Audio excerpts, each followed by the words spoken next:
মালিক যে আল্লাহ, আসমানের মালিক যে আল্লাহ, জমিনের মালিক যে আল্লাহ, চন্দ্রের মালিক যে আল্লাহ, সূর্যের মালিক সে আল্লাহ।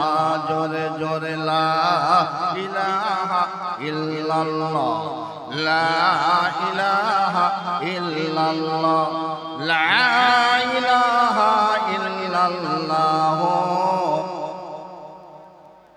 এই হায়াতের মালিক যে আল্লাহ, এই হায়াতের মালিক যে আল্লাহ, মৌতের মালিক সে আল্লাহ, মৌতের মালিক সে আল্লাহ। লা ইলাহা ইল্লাল্লাহ, লা ইলাহা ইল্লাল্লাহ, লা ইলাহা ইল্লাল্লাহ। আল্লাহুম্মা সাল্লি আলা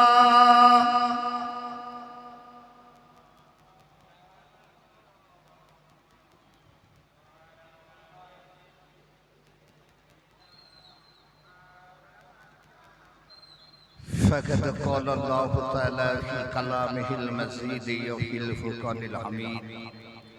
بسم الله الرحمن الرحيم. قد جاءكم من الله نور وكتاب مبين. মাননীয় সম্মানীয় শ্রদ্ধেয় সভাপতি, মহাসম্মানে উপস্থিত ওলামায়ে হাজরাত, বিশেষত আগত আওলাদে মুজাদ্দিদ জামান পেশা হুজুর কিবলা, সম্মানীয় গ্রামের মসজিদের ইমাম সাহেব এবং মুয়াজ্জিন সাহেব, সম্মানীয় আমার দিনদার পরেশগার ইমানদার মুমিন মুসলমান ভাইরা, ইসলাম আমার তলেবুল ইলম ভাইরা, সম্মানীয় জলসা কমিটির সকল সদস্য, মহাসম্মানীয় আমার হিন্দু মহোদয় ভাইরা, পর্দার আলের পর্দা নসিনা, আমার আম্মা জান ও বুবু জানেরা, আমি নাচিস নালাহি গুনাহগার এসেছি আপনাদের দোয়া নিতে। মুজাদ্দিদ জামান দাদা হুজুর পীর কিবলা হযরতে আবু বকর সিদ্দিক রাহমাতুল্লাহ আলাইহি সিলসিলার খিদমতে। আমারই আগে সন্ধ্যা থেকে একের পর এক উলামা হযরত ওয়াজ ও নসিহত করেছেন। আমি গুনাহগার, সর্বপ্রথমে বলতে চাই, রাতের ঘুমকে হারাম করে কোটি কয়েক মানুষ যেখানে এসেছেন, কার মহব্বতে এসেছেন? নবীর মহব্বতে। নবী মারা গেছে নাকি গো? মারা গেছে। আমার নবী বলেছিলেন, সাহাবীরা শোনো, আমি রাসূলুল্লাহ আমার হিন্দের জমিনে যাওয়ার ইচ্ছা ছিল, যেতে পারলাম না। হিন্দ ভারতবর্ষের জমিনে। এ সাহাবীরা, আমি রাসূলুল্লাহ আমাকে যখন রওজায় শুয়ে দেবে, আমার মুখ মোবারকটা হিন্দ অর্থাৎ ভারতবর্ষের জমিনের দিকে ঘুরিয়ে দেবে। আমি রাসূল আমার রওজায় শুয়ে শুয়ে ভারতবর্ষের উম্মতকে চেয়ে চেয়ে দেখব। একবার জোরে বলবেন, আর একটু জোরে হবে না? মদিনাতুল মুনাওয়ারা সবুজ গম্বুজের নিচে শুয়ে শুয়ে রাসূল পাক সাল্লাল্লাহু আলাইহি সাল্লাম আজকের এই মাহফিলটা দেখছেন। আর একবার বলেন সুবহানাল্লাহ। আমার দিনদার পরেশগার ইমানদার মুমিন মুসলমান ভাইরা, আমি কোরআন পাকের ছোট্ট একটা আয়াত আপনাদের খিদমতে রেখেছি। বিসমিল্লাহির রহমানির রহিম। কাদ জাকুম মিনাল্লাহি নূরুন ওয়া কিতাবুম মুবিন। আমার আল্লাহ বললেন, জমিনে তোমাদের জন্য দুটি জিনিস পাঠিয়ে দিয়েছি। কি? একটি হলো নূর, অপরটি হলো কিতাব। নূর বলতে বুঝিয়েছেন নবী মুহাম্মদ সাল্লাল্লাহু আলাইহি সাল্লামকে, আর কিতাব বলতে বুঝিয়েছেন কোরআন পাককে। একবার জোরে বলবেন সুবহানাল্লাহ। আমার নবীকে আল্লাহ কি দিয়ে বানিয়েছে? একটু কথা বলেন না কেন? নূর দিয়ে। বাবু, আখেরি জামানায় এসেছে না আসেনি? একটু কথা বলেন, এসেছে না আসেনি? আখেরি জামানাতে ৭৩টা দল হবে। এই ৭৩টা দলের মধ্যে ৭২টা দল জাহান্নামী হবে। একটা দল শুধু জান্নাতি হবে। ওই দলটা হলো আহলে সুন্নাত ওয়াল জামাত। যে দলটা হলো আমার আপনার দল, মুজাদ্দিদ জামান দাদা হুজুর কিবলার দল। একবার জোরে বলবেন, আরো জোরে হবে না? আখেরি জামানাতে জেনে রেখে দেবেন, আলেমদের কাছ থেকে যেমন পৃথিবীর জমিনে ইসলাম এসেছিল, এই আলেমরা ইসলামটাকে ধ্বংস করবে।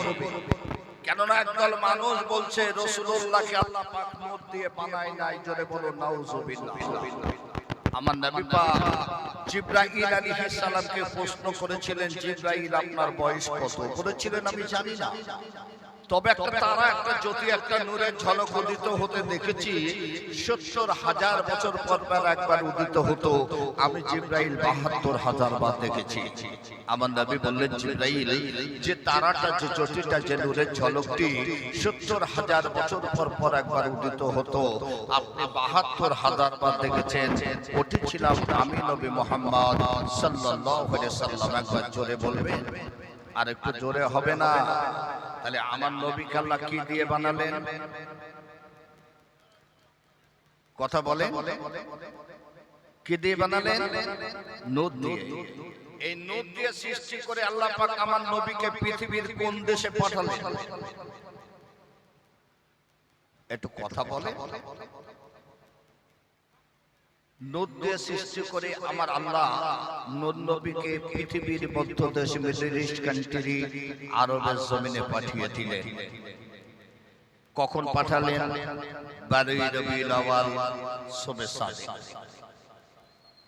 এই নূর দিয়ে সৃষ্টি করে পৃথিবীর মধ্য দেশ, আরবের জমিনে কেন পাঠালেন? ঘরের একটা কোণে একটা মোমবাতি জ্বেলে দেন, দেখবেন মোমবাতির আলোটা ঘরকে সমানভাবে আলোয় আলোকিত করতে পারবে না। যদি মোমবাতিটা ঘরের মাঝখানে বসিয়ে দেন, মোমবাতির আলোটা ঘরকে সমানভাবে আলোয় আলোকিত করতে পারবে। তাই আল্লাহ নূর দিয়ে সৃষ্টি করে নূর নবীকে পৃথিবীর মধ্যদেশ, মিডল ইস্ট কান্ট্রি, আরবের জমিনে পাঠিয়ে দিলেন। আর আমার নবীর নূরের ঝলকে গোটা পৃথিবীটা আলোয় আলোকিত হয়ে গেল। জোরে বলবে, আরো জোরে হবে না? কখন পাঠালেন? শবে সাদিক, 12 রবিউল আউয়াল। কেন শবে সাদিক পাঠালেন? রাত বলেছিল আল্লাহ তোমার নূর নবীকে আমার মাঝে দাও। দিন কেঁদে বলেছিল আল্লাহ তোমার মুস্তাফাকে আমার মাঝে দাও। আল্লাহ বললেন না, এমন একটা সময় জমিনে পাঠিয়ে দেব, ও রাত ও দিন তোমরা কেউ অসন্তুষ্ট হতে পারবে না। রাত আর দিনের মধ্যভাগে শবে সাদিক আমি আল্লাহ আমার নূর নবীকে রাহমাতাল লিল আলামিন করে জমিনে পাঠিয়ে দিলাম। একবারে জোরে বলবেন। ডক্টর বলছে তোমরা সকালে একটু মর্নিং ওয়াক করো, বলে না? বলে না? একটু কথা বলেন না কেন? আচ্ছা, সকাল কেন ছুটতে বললেন? এটা তো দুপুর হতে পারো, এটা তো সন্ধ্যার পর হতে পারত। সকালবেলা কেন ফজরের ওয়াক্তে ছোটার কথা বললেন? যে সময় আমার রাসূলুল্লাহকে আল্লাহ পাক জমিনে পাঠিয়েছিলেন শবে সাদিক, আমার নবীর কদমের ওসিলায় আল্লাহ পাক একটা বিশুদ্ধ বায়ু জমিনে প্রবাহিত করেন। ওই বায়ুটা যার চেহারায় লেগে যায়, আমার নবীর কদম ওসিলায় আল্লাহ তার ব্যাধি থেকে শেফা দেয়। একবার জোরে বলবেন সুবহানাল্লাহ। আম্মা জান হযরত আমিনা বলেন, আমি আমিনা, আমি আমিনা, যে সময় রাসূলুল্লাহ ভূমিষ্ঠ হবেন আমি দেখতে পেলাম ওই আবু কুবাস পাহাড়টা যেন নূর আর নূর হয়ে গেল। জোরে বলুন, আরো জোরে বলুন। আম্মা জান আমিনা বলেন, রাসূলুল্লাহ ভূমিষ্ঠ হলেন, ওই রাসূলুল্লাহ সিজদায় রত ছিলেন। আমার নবী ক্রন্দন করে না, করে না। আমি আমিনা, আমি আমিনা, আমার নবীর পেট মোবারকের উপরে মাথাটা লাগিয়ে দিলাম। আমার নবীর জবান মোবারক দিয়ে আমি আমিনা শুনতে পেলাম, লা ইলাহা ইল্লাল্লাহ আনা ইন্নী রাসূলুল্লাহ, লা ইলাহা ইল্লাল্লাহ আল্লাহ ছাড়া কোনো প্রভু নাই, আনা ইন্নী রাসূলুল্লাহ আমি হলাম আল্লাহর প্রেরিত রাসূল। একবার জোরে বলবেন, আরো জোরে বলুন। আম্মা জান আমিনা বলেন, আমার নবী তখনো পর্যন্ত ক্রন্দন করে নাই, করে নাই। আমি আমিনা আমার নবীকে নিজের বুকের মধ্যে জড়িয়ে নিলাম। আমার নবীর নূরানি চেহারা দেখে আমি লক্ষ্য করে দেখতে পেলাম আল্লাহ তাআলা আল্লাহ পাক আমার নবীকে খাটনা অবস্থায় জামিনে পাঠিয়ে দিয়েছে। আমার জানা আমিনা বলেন আমার নবী তো কোনো পর্যন্ত ক্রন্দন করে নাই। আমি আমিনা আমার নবীর নূরানি চেহারা থেকে লক্ষ্য করে দেখতে পেলাম আমার নবীর জবান নড়ে। আমি আমিনা আমার নবীর বুক মোবারকের উপরে মাথাটা লাগিয়ে দিলাম। আমার নবীর জবান থেকে শুনতে পেলাম রব্বি হাবলি আম্মাতি, রব্বি হাবলি আম্মাতি। আল্লাহ তাআলা আল্লাহ পাক একটাবার আমাকে জানিয়ে দিন আমার গুনাহগার উম্মতের কি হবে। যে নবী ভূমিষ্ঠ হওয়ার সঙ্গে সঙ্গে বলেছিলেন আমার উম্মতের কি হবে, সেই নবীকে আপনারা সবাই ভালোবাসেন। একটু কথা বলেন না, বাসেন, সত্যি বাসেন?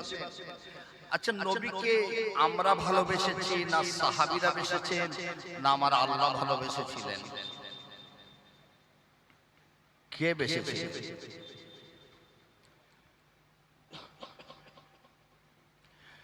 আদম নবী বলেন আল্লাহ তুমি যেতে রাজি আমি তাতে রাজি। নূহ নবী বলেন আল্লাহ তুমি যেতে রাজি আমি তাতে রাজি। ইব্রাহিম খলিলুল্লাহ বলেন আল্লাহ তুমি যেতে রাজি আমি তাতে রাজি। মুসা নবী বলেন আল্লাহ তুমি যেতে রাজি আমি তাতে রাজি। না না না, ঈসা নবী বলেন আল্লাহ তুমি যেতে রাজি আমি তাতে রাজি। আমার আল্লাহ বললেন হাবিব হাবিব হাবিব হাবিব আপনি যাতে রাজি আমি আল্লাহ তাতে রাজি।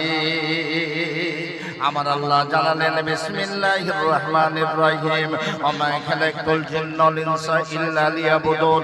আমি আল্লাহ জিন এবং ইনসানকে সৃষ্টি করেছি শুধু আমার ইবাদত বান্দেগি করার জন্য। জোরে বলুন সুবহানাল্লাহ। এই জমিনে আল্লাহ জিন এবং ইনসানকে পাঠিয়েছেন ইবাদত করার জন্য। কিন্তু এই জিন এবং ইনসান সৃষ্টির পূর্বে আল্লাহ পাক কোন সম্প্রদায়কে বানিয়েছিলেন? জিন ইনসানের পূর্বে আল্লাহ পাক ফেরেশতাদের বানিয়েছিলেন। জি, এই ফেরেশতারা ইবাদত করে না? করে না? করে না। ফেরেশতাদের সরদার কে? ফেরেশতাদের সরদার হলো জিবরাইল আলাইহিস সালাম। কিতাবের মধ্যে এসেছে জমিনে যত সাগর মহাসাগর আছে না গো, গোটা সাগর মহাসাগরের পানিগুলো জিবরাইলের মাথায় যদি ঢেলে দেওয়া হয় জিবরাইলের কদম পর্যন্ত পানিগুলো পৌঁছাবে না। জোরে বলুন সুবহানাল্লাহ। জিবরাইল সালাম আল্লাহর ইবাদতে রত, সিজদাতে রত। সুবহানা রাব্বিল আলা। জি, সিজদাতে রত। কত বছর? 1000 বছর। দুনিয়ার 70,000 বছর আর ওই 1000 বছরের একটি দিন। আল্লাহ বললেন জিবরাইল সিজদা থেকে মাথা তুলে ইবাদত থেকে ক্ষান্ত হও। জিবরাইল সিজদা থেকে মাথা উঠিয়ে ইবাদত থেকে ক্ষান্ত হয়ে বড় অহংকারের সুরে বলছে আল্লাহ আমি জিবরাইল 1000 বছর ইবাদত করেছি, আমার মতো সম্মান ইজ্জত মর্যাদা ইবাদত কারোর হবে নাকি? আল্লাহ বললেন জিবরাইল আমার আরশ আজিমের দিকে একটু তাকাও না। জিবরাইল সালাম আল্লাহর আরশ আজিমে তাকিয়ে দেখছেন লেখা আছে লা ইলাহা ইল্লাল্লাহ মুহাম্মাদুর রাসূলুল্লাহ। একবার জোরে হবে, আরো জোরে হবে না? জিবরাইল ডাকে বললেন আল্লাহ ওই মুহাম্মদকে তো আমি চিনি না, ওই মুহাম্মদকে তো আমি জানি না, ওই মুহাম্মদকে আমাকে বলেন না। আমার আল্লাহ বলেন ওরে জিবরাইল ওই মুহাম্মদকে আমি আল্লাহ যদি না বানাতাম, আমি আল্লাহ আমার আসমান বানাতাম না, আমি আল্লাহ জমিন বানাতাম না। শুধু তাই নয় রে জিবরাইল ওই মুহাম্মদকে আমি আল্লাহ যদি না বানাতাম আমি আরশ আজিমটা বানাতাম না। শুধু তাই নয় রে জিবরাইল ওই মুহাম্মদকে আমি আল্লাহ যদি না বানাতাম আমি আল্লাহ জিবরাইলকে ও বানাতাম না। হযরত জিবরাইল আলাইহিস সালাম আলাইহিসসালাম টক টক টক টক করে কাঁপতে শুরু করে দিলেন। আমার আল্লাহ বলেন, জিবরাইল, এই জিবরাইল, জিবরাইল কত বছর ইবাদত করেছো? আল্লাহ, আমি 1000 বছর ইবাদত করেছি। আমার আল্লাহ বলেন, জিবরাইল, এই জিবরাইল, তোমার 1000 বছরের ইবাদত আমি আল্লাহ এক পাল্লায় রেখে দেব। আমার পেয়ারা নামে নর নবে মুহাম্মদুর রাসূলুল্লাহ সাল্লাল্লাহু আলাইহি সাল্লামের একটা মিনিটের ইবাদত অপর পাল্লায় রেখে দেব। আমার 1000 বছরের ইবাদতে পাল্লাটা হালকা হয়ে যাবে। আমার মুহাম্মাদের একটা মিনিটের ইবাদতের পাল্লাটি ভারী হয়ে যাবে। জিবরাইল সালাম ঠক ঠক করে কাঁপছেন। এত বড় সম্মান, এত বড় মর্যাদা, এত বড় ইজ্জত তুমি মুহাম্মদকে দিয়েছো। আল্লাহ বলেন, জিবরাইল, এ তোমার প্রিয় নবী নূর নবী মুহাম্মাদের কথা শুনলে মুহাম্মাদের উম্মতদের কত বড় দরজা দিয়েছি তুমি জানো নি? একবার জোরে বলবে, আরো জোরে হবে না? আমরা কোন নবীর উম্মত? জোরে বলেন।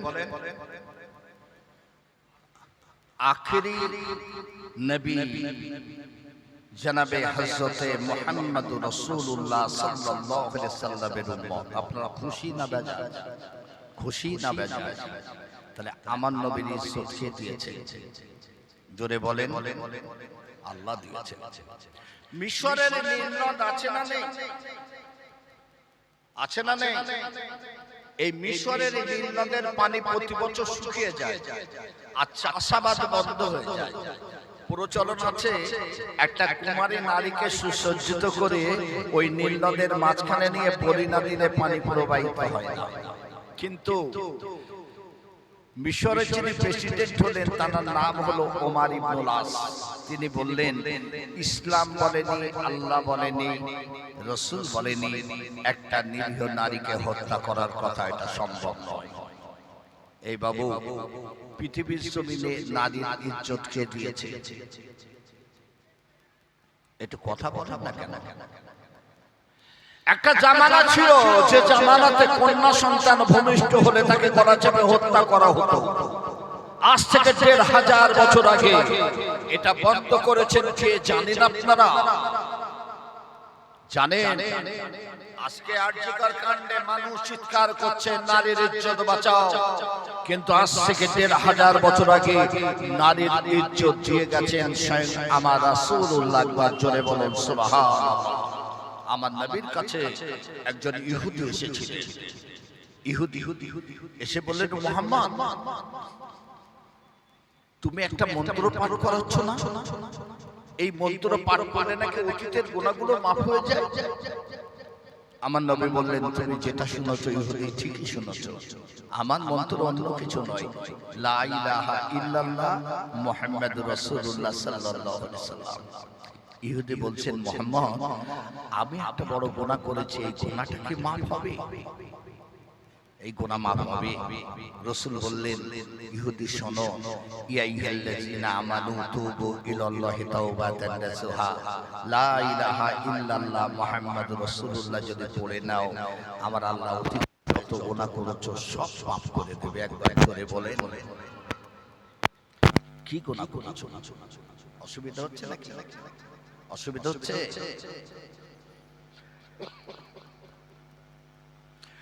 ও মুহাম্মদ, আমি হলাম জাহিলিয়াতের জমিনের মানুষ। সেই জামানাতে কন্যা সন্তান হলে গলা চেপে হত্যা করা হতো। আমি বিবাহ করলাম, ঘর সংসার শুরু করে দিলাম। বিবি গর্ভবতী হয়ে গেল, বিবিকে ডেকে রেখে বললাম, বেবি, আমার বেবি, বেবি শোনো শোনো, আমাদের নতুন অতিথি আসবে, ব্যবসার খাতিরে সিরিয়াতে চলে যাব। কিন্তু বিবি, সিরিয়াতে আমি চলে যাব, কিন্তু তোমাকে একটা কথা বলে যাই, যদি তোমার কন্যা সন্তান প্রসব করো তাকে তুমি গলা চেপে হত্যা করবে। মুহাম্মদ 3 3 বছর পর ব্যবসা করে আমি উপার্জন করে যখন ঘরে ফিরে এলাম, আমার বিবিকে ডেকে ডেকে বললাম, বেবি আমি তোমাকে গর্ভবতী দেখে গেছিলাম, বলো কি সন্তান প্রসব করেছো? বিবি বললেন, স্বামী শুনুন, আমাদের একটা কন্যা সন্তান আমরা প্রসব করেছি। আমি কন্যা সন্তান প্রসব করেছি, তুমি তাকে হত্যা করেছো? বলে না। কেন? দুপুরবেলা খাইয়ে দাইয়ে আমি যখন হাত দুটো নিয়ে গেছি তার গলায়, আমার কন্যার মুখটা আপনার মুখের নেই, মনে হচ্ছে বারে বারে আমার স্বামীকে যেন আমি হত্যা করছি, হত্যা করতে পারিনি। মুহাম্মদ সাল্লাল্লাহু আলাইহি ওয়াসাল্লাম আমার বিবিকে ডেকে ডেকে বললাম, কি নাম রেখে দিয়েছো? বলেছিলেন জামিলা রেখে দিয়েছি। এই জামিলাকে সুন্দর করে গোসল দাও, নতুন বস্ত্র থেকে কাফনের কাপড়ে নাই পরিধান করিয়ে দাও। আমার ছোট জামিলা ছুটে ছুটে চলে এলো, মা মা বলো না কি এসেছে? আমার আম্মা জান এসেছে। ও মুহাম্মদ, আমার ছোট জামিলা ছুটে আমার কোলে উঠে গেল। ও আব্বা, তুমি চলে যাবে না, চলে যাবে না, চলে যাবে না। আমার কোলে উঠে আদর করা শুরু করে দিল। আমার মনে মনে তখন একটা চিন্তা, আমার জামিলাকে আমি কেমন করে হত্যা করব। আমার বিবি সুন্দর করে গোসল দিয়ে দিল, নতুন বস্ত্র পরিধান করিয়ে দিয়ে আদর করে আমার কোলে উঠিয়ে দিল। আমি যখন আমার 3 বছরের জামিলাকে নিয়ে মরুভূমির বালুকণা পাড়ু দিয়েছে, আমার চেহারা দিয়ে ঘামগুলো গড়িয়ে গড়িয়ে পড়ে। ওই শুনে আমার জামিলা বলে, আম্মা জান তোমার বড় কষ্ট হয়, তোমার চেহারা দিকে ঘামগুলো জোরে জোরে পড়ে। আম্মা জান আমি তোমার কোলে রইব না। আমার ছোট্ট জামিলা আমার কোল থেকে জমিনে নেমে গেল, কুচি কুচি হাতগুলো দিয়ে আমার মুখের ঘামগুলো মুছে দিতে শুরু করে দিল। আমি হাঁটতে শুরু করে দিলাম, একটা খেজুর গাছের নিচে দাঁড়িয়ে গেলাম। ওরে জামিলা দাঁড়িয়ে যা, দাঁড়িয়ে। আমার জামিলা বলে, আম্মা জান কেন? আমি যখন মরুভূমির বালুকণা সরাতে শুরু করে দিলাম, জামিলা বলে, আব্বা জান তুমি কেমন জন্য খেলনা ঘর বানাও? আমি বলেছিলাম, ওরে জামিলা রে, আমি তোর জন্য খেলনা ঘর বানাই না, নতুন তোর জন্য ঘর বানাই, দেখতে পাবি। আমার জামিলা বলে, আব্বা জান আমি তোমার সঙ্গে খেলনা ঘর বানাবো। আমার জামিলা মরুভূমির বালুকণা সরাতে শুরু করে দিল। যখন একটা কবরে পরিণত হয়ে গেল, আমার জামিলা খেলতে শুরু করে দিল। জামিলাকে ডাক দিলাম, জামিলা দেখ দেখ গর্তের মধ্যে কি দেখা যায়, কি দেখা যায়। জামিলা ছুটে এসে দেখতে গেল, আমি পিছন থেকে ধাক্কা দিয়ে দিলাম জামিলাকে, গর্তের মধ্যে পড়ে গেল জামিলা। ওই সময় বুকের উপরে বড় পাথর চাপিয়ে দিয়ে আমি হাঁটু দিয়ে চাপ দেওয়া শুরু করে দিলাম। আমি জামিলা বলে, আম্মা জান আমি কোনো অন্যায় করে না, আমাকে মেরো না। আমি আরো জোরে জোরে চাপ দেওয়া শুরু করে দিলাম। আমার জামিলার নাক মুখ দিয়ে রক্তগুলো জোরে জোরে জোরে জোরে পড়ে। জামিলা বলে, আব্বা জান 3 বছর আব্বা আব্বা আব্বা করে কেনে জানাজার হয়ে গেছে, তুমি আজরাইল আসবে আমি বুঝতে পারি না। ও আব্বা জান আমি কোনো অন্যায় করে না, আমার বুকের উপর থেকে পাথরটা তুমি সরিয়ে নাও, আমার বড় কষ্ট হয়, আমি সইতে পারি না। ওই সময় আমি আর জোরে জোরে আমি জোরে জোরে চাপ দেওয়া শুরু করে দিলাম। আমার জামিলার নাক মুখ দিয়ে রক্তগুলো ঝরে ঝরে ঝরে ঝরে মরুভূমির বালুকণা লালে লাল হয়ে যায়। আমার জামিলা বলে, আব্বা যেন আমাকে মেরো না, আমি কোনো অন্যায় করে নাই। ধীরে ধীরে ধীরে ধীরে জামিলার চেহারাটা নীরব নিথর হয়ে গেল। আমি জামিলার বুকের উপরে আমি মরুভূমির বালুকণা চাপিয়ে দিয়ে কবরে পরিণত করে দিলাম। আমার কর্ণে ভেসে আসে, আম্মা জান আমি তো কোনো অন্যায় করে নাই, 3 বছর পরে তুমি আজরাইল হয়ে ফিরে আসবে আমি জানি না। ও মুহাম্মদ বলুন বলুন, এত বড় গুনাহকে আমার আল্লাহ মাফ করে দেবে?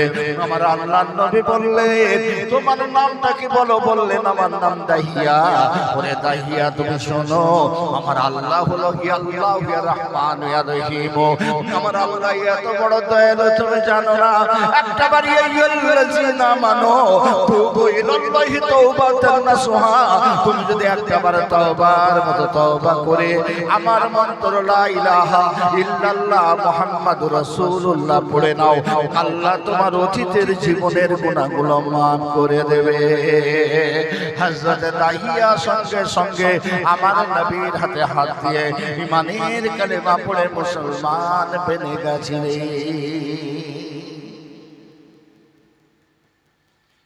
পৃথিবীর জমিনে কে নিয়ে এসেছে ইসলামে নারীদের ইজ্জত মর্যাদা কে দিয়েছে? দিয়েছিলেন আমার রাসূলুল্লাহ। একবার জোরে বলুন সুবহানাল্লাহ। কেন আল্লাহ পাক তাকে রাহমাতাল লিল আলামিন করে জমিনে পাঠিয়েছিলেন, জোরে বলুন সুবহানাল্লাহ। তিনি মুসলমানদের জন্য নবী হয়ে আসেনি, কুল মাখলুকাতের জন্য তিনি রাহমাতাল লিল আলামিন হয়ে জমিনে এসেছিলেন, জোরে বলুন সুবহানাল্লাহ। যে নীল নদের পানি শুকিয়ে যায়, চাষাবাদ বন্ধ হয়ে যায়, প্রচলন আছে একটা কুমারী নারীকে সুসজ্জিত করে নীল নদের মাঝখানে বলি না দিলে পানি প্রবাহিত হইবে না। কিন্তু মিশরের প্রেসিডেন্ট বললেন এটা সম্ভব নয়, কেননা নিরীহ নারীকে হত্যার কথা আল্লাহ আল্লাহ রাসূল বলেনি, আমার পক্ষে সম্ভব নয়। সেই সময় খলিফা ছিলেন হযরত ওমর ইবনুল খাত্তাব রাদিয়াল্লাহু তাআলা আনহু। জি, হযরত ওমরের কাছে একটা চিঠি লিখলেন মিশরের প্রেসিডেন্ট ও আমিরুল মুমিনিন খলিফাতুল মুসলিমিন ওমর, আমি বর্তমান মিশরের প্রেসিডেন্ট। নীল নদের পানি শুকিয়ে গেছে, চাষাবাদ বন্ধ হয়ে গেছে, প্রচলন আছে একটা কুমারী নারীকে সুসজ্জিত করে নীল নদের মাঝখানে বলি না দিলে পানি প্রবাহিত হয় না। আল্লাহ আল্লাহ রাসূল বলেনি একটা নিরীহ নারীকে হত্যার কথা আমার পক্ষে সম্ভব নয়। পত্রবাহক চিঠিখানা খলিফা ওমরের হাতে উঠিয়ে দিলেন।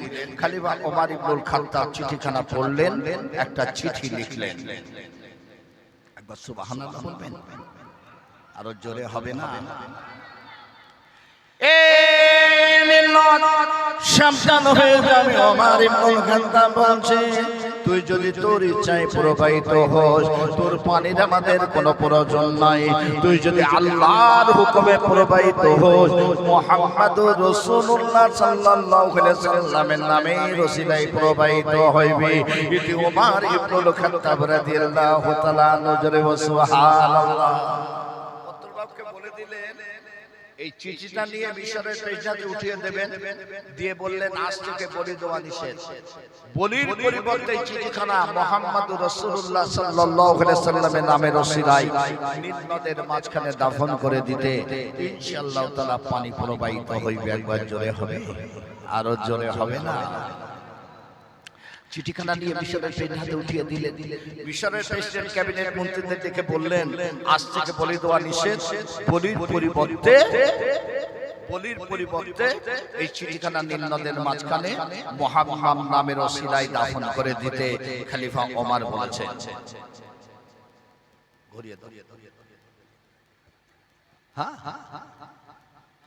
হাজার হাজার মানুষ বললেন, হাজার হাজার মানুষ বললেন আমাদের বাপ দাদা 14 গোষ্ঠী নীল নদের পানি শুকিয়ে গেলে, চাষাবাদ বন্ধ হয়ে গেলে, প্রচলন আছে একটা কুমারী নারীকে সুসজ্জিত করে নীল নদের মাঝখানে বলি না দিলে পানি প্রবাহিত হয় না।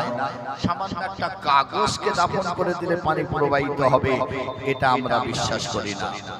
কিন্তু মিশরের প্রেসিডেন্ট বললেন ওমর ইবনুল খাত্তাব যে নির্দেশ দিয়েছেন ওই নির্দেশ মতো চিঠিখানা আমি দাফন করে দেব। জোরে বলুন একবার সুবহানাল্লাহ। মিশরের প্রেসিডেন্ট ওমর ইবনুল চিঠিখানা নিয়ে টুকটু করে নীল নদের মাঝখানে যে দাঁড়িয়ে গেলেন। ওরে নীল নদরে নীল নদরে নীল নদ, সাবধান হয়ে যা, সাবধান হয়ে যা। তুই যদি তোর ইচ্ছায় প্রবাহিত হোস, তোর পানির আমাদের কোনো প্রয়োজন নাই। যদি আল্লাহর হুকুমে প্রবাহিত হোস, মুহাম্মাদুর রাসূলুল্লাহ সাল্লাল্লাহু আলাইহি সাল্লামের নামে রসিলায় প্রবাহিত হইবে। চিঠিখানা দাফন করে দেওয়া হলো। না না না, টুক করে হাজার হাজার মানুষ নীল নদের পাড়ে দাঁড়িয়ে গেলেন। কিছু সময়ের মধ্যে দেখা গেল দুরন্ত গতিতে নীল নদের পানি প্রবাহিত হওয়া শুরু হয়ে গেছে। এত দুরন্ত গতিতে নীল নদের পানি প্রবাহিত হওয়া শুরু হয়ে গেল। অন্যান্য বছরের তুলনায় 5 হাত পানি দাঁড়িয়ে গেল। আমিরুল মুমিনিন খলিফাতুল মুসলিমিন ওমর ইবনুল খাত্তাব রাদিয়াল্লাহু তাআলা ওই চিঠিখানা দাফন করার পর থেকে আমার নবীর নামের ওসিলা দিয়ে আজ পর্যন্ত কোনোদিনও জন্য ওই নীল নদের পানি আর শুকায় না। জিবরাইল কত বছর ইবাদত করেছো? আল্লাহ 1000 বছর ইবাদত করেছে। আমার আল্লাহ বলে জিবরাইল তোমার 1000 বছরের ইবাদত আমি আল্লাহ এক পাল্লায় রেখে দেব।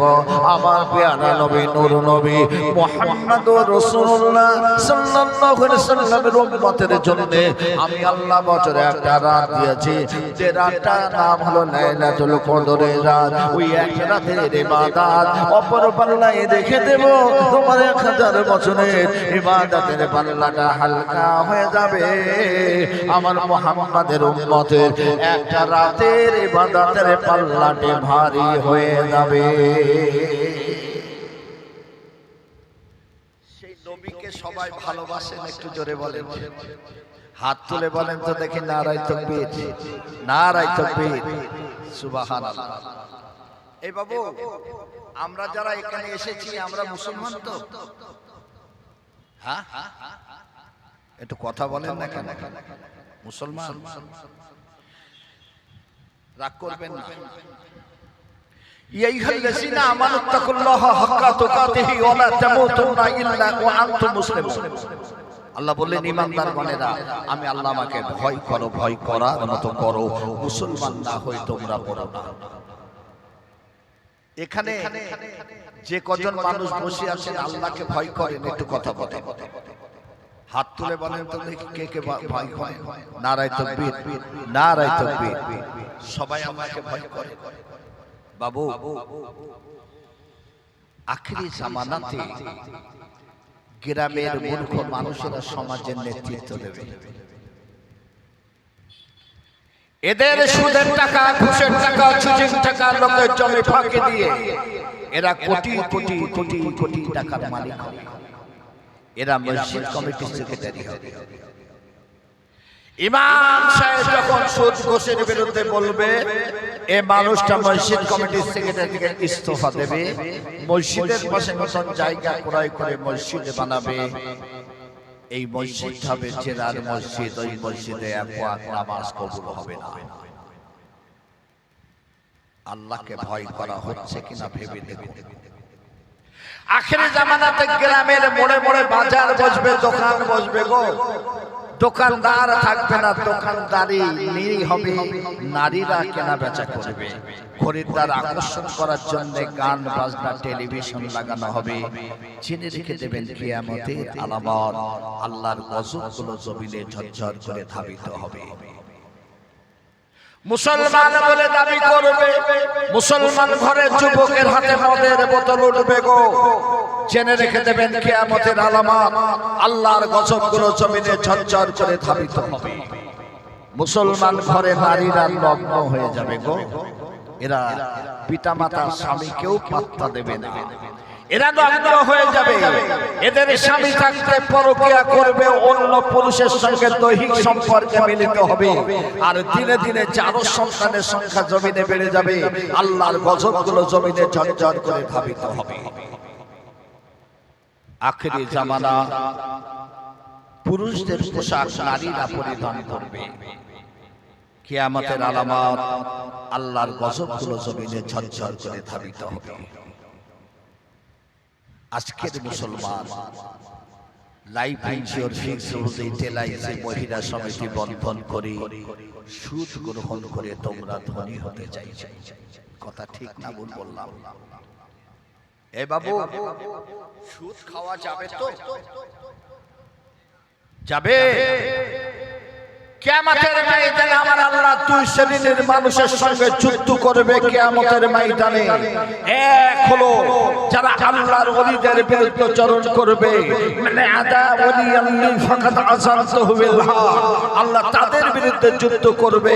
আর দুই নাম্বার হলো দুনিয়ার জমিনে যত সুদখোর আছে আল্লাহ তাদের বিরুদ্ধে জিহাদ করবে, যুদ্ধ করবে।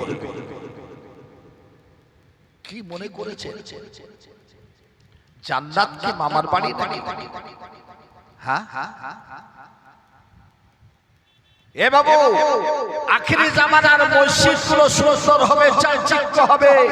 মুসলিমগুলো যখন মসজিদে যাবে একবার ডান দিকে, বাম দিকে, পিছন দিকে, সামনে দিকে তাকাবে।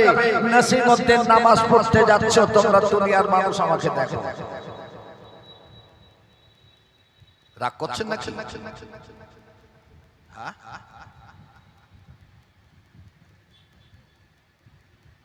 আল্লাহ আল্লাহ রাসূলকে খুশি করার জন্য ইবাদতের নির্দিষ্ট সময় আছে, সেটি হলো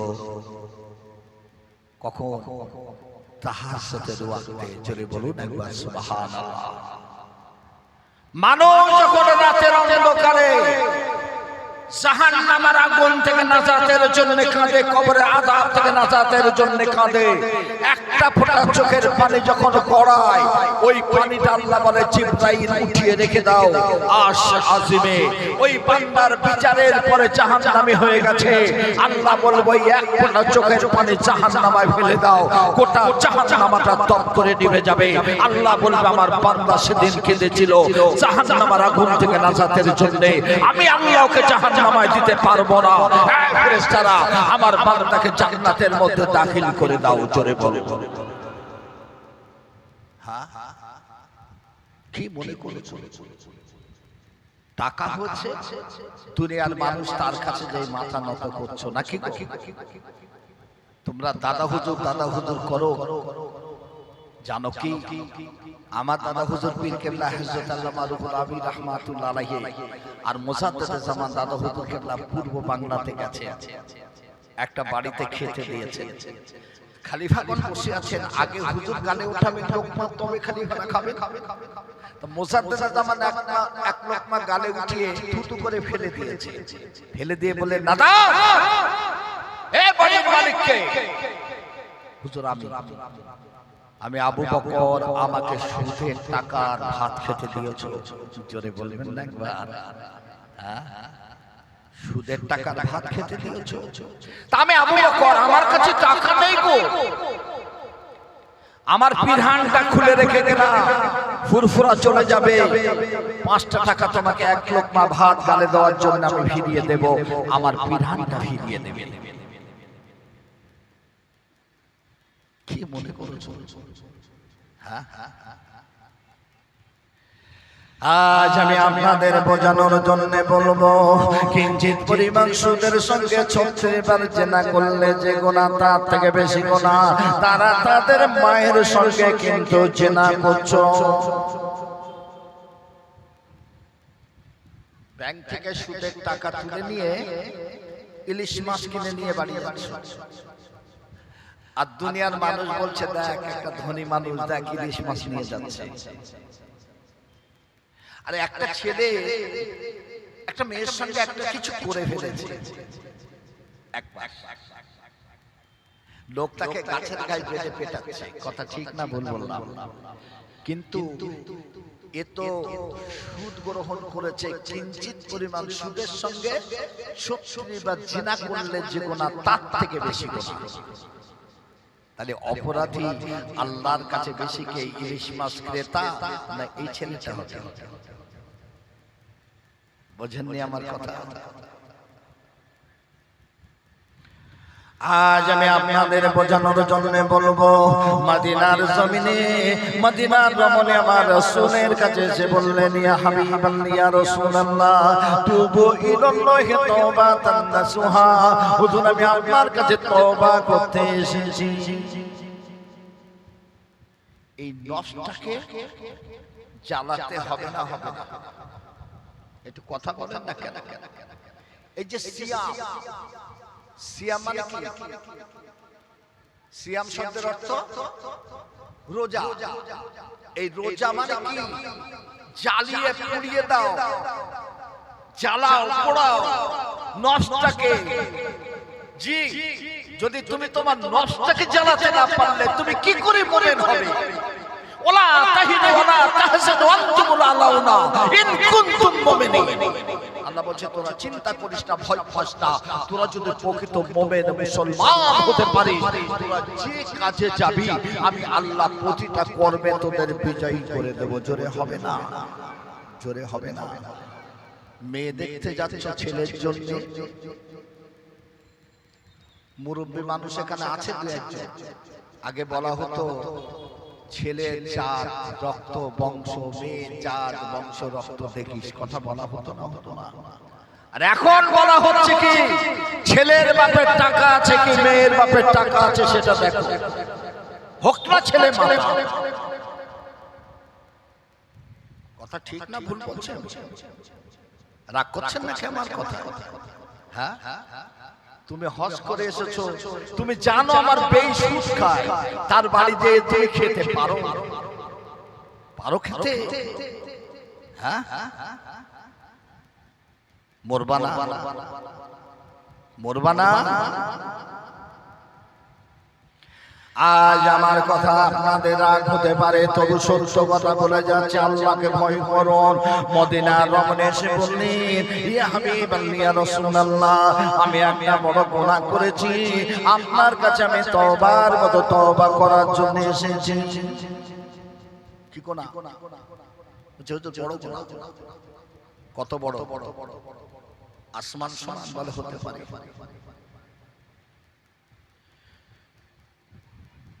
কি গুনাহ করেছো বাবু? মুসা নবী আল্লাহকে বলছে, আল্লাহ এই শুনেন, আপনার অসুবিধা হচ্ছে না?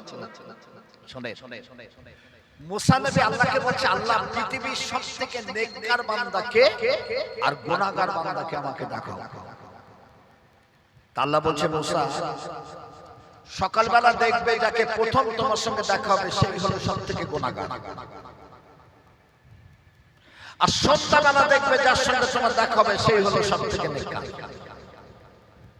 তা মুসা নবী দেখলেন একটা বাচ্চা হাত ধরে একজন মানুষ যাচ্ছে। মুসা নবী ভেবে নিলেন এই মানুষটা সবচেয়ে গুনাহগার। আল্লাহ বলেছেন সকালে যার সঙ্গে দেখা হবে জানবে গুনাহগার। সন্ধ্যাবেলা দেখি সেই মানুষটি, একবার জোরে সুবহানাল্লাহ বলবেন, সেই মানুষটি। মুসা নবী সকালবেলা যার সঙ্গে দেখা হবে সেই হলো গুনাহগার, সন্ধ্যাবেলা যে দেখা হবে সেই হলো নেককার। এই দুটি মানুষটা ঘটনাটা কি?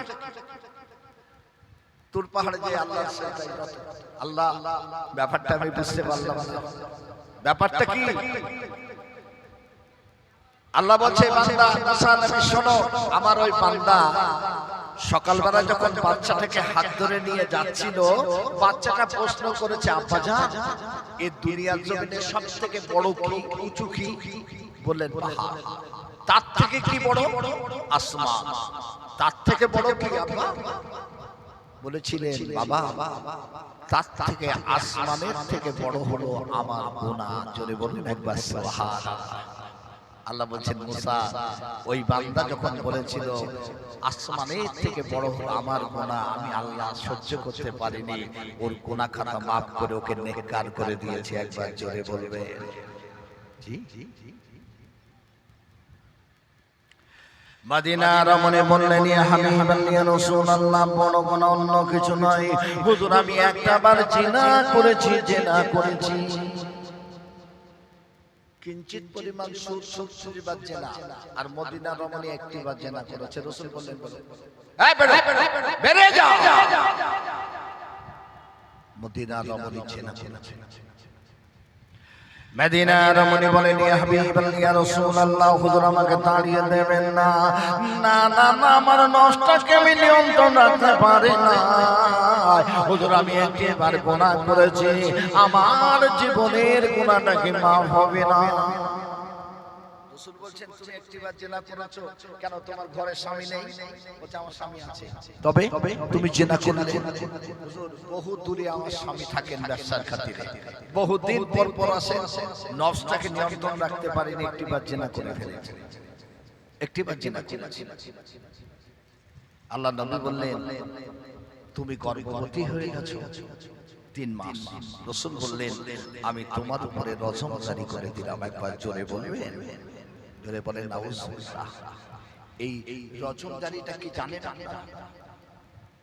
জানেন শরীয়তের মসলা আইন জানেন, স্বামী থাকতে যদি কোনো নারী অন্য পুরুষের সঙ্গে দৈহিক সম্পর্কে মিলিত হয়, তাকে বুক পর্যন্ত মরুভূমির বালুকণায় পুঁতে দিয়ে পাথর মেরে মেরে তাকে হত্যা করার কথা। রাসূল বলেন, আমি তোমার উপরে রজম জারি করে দিলাম।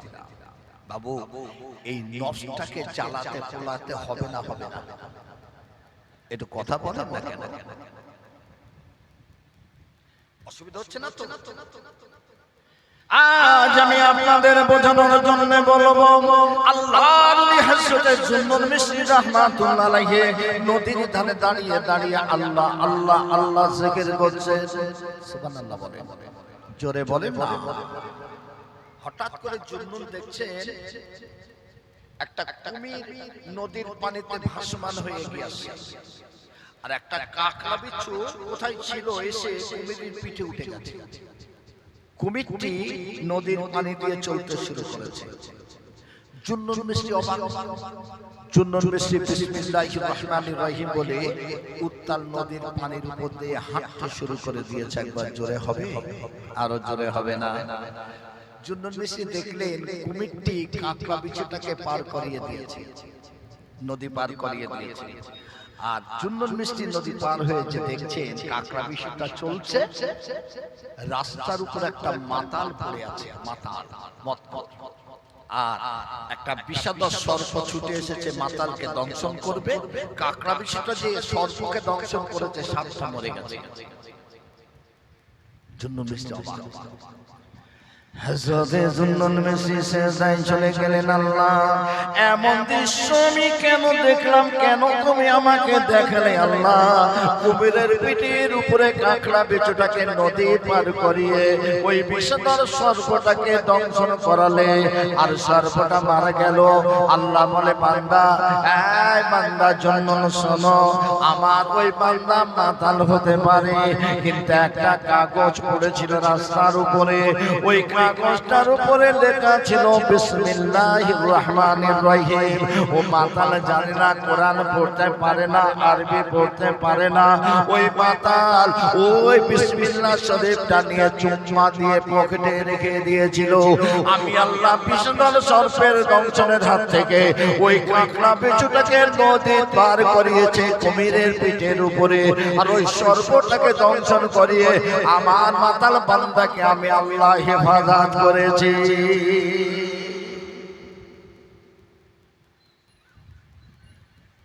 জুন্নুন মিশরী অবাক। একটা গায়েবী আওয়াজ,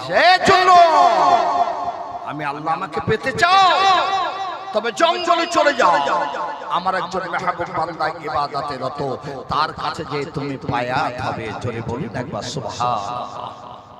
বাবু, ইবলিস আমাদের প্রকাশ্য শত্রু না? শত্রু নয়। ইবলিস শত্রু নয়।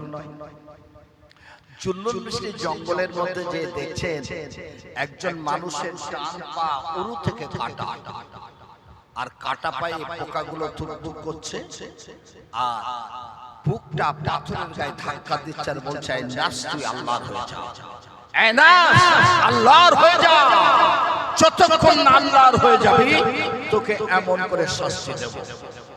জুন্নুনের দৃশ্য দেখে আল্লাহু আকবার বলে চিৎকার করে উঠেছেন। জোরে বলুন সুবহানাল্লাহ।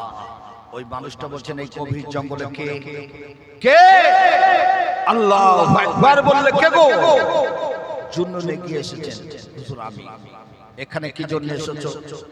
হুজুর, আপনার কাছে বায়াত হওয়ার জন্য এসেছিলাম, কিন্তু একটা কথা জিজ্ঞাসা করি, আপনার ডান পাটা কাটা, কাটা পায়ে পোকাগুলো ধুকধুক করছে, এর কারণটা কি? আল্লাহর ওলি ওই সময় বলেছিলেন, ওরে জুন্নুন, এই জঙ্গলের মধ্যে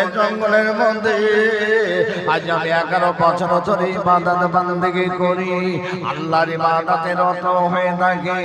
আল্লাহ পাক আমাকে ওরে জুন্নুন এত বড় পরীক্ষা করবে আমি জানি না রে জুন্নুন।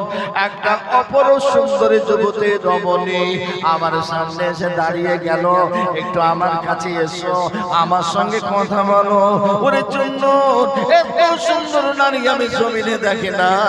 আমার ডান কদম কানা যখন এগিয়ে দিয়েছিলাম ওই সুন্দরী নারীর দিকে, ওই সময় একটা গায়েবী আওয়াজে ভেসে এলো, ওরে দাঁড়িয়ে যা, দাঁড়িয়ে যা।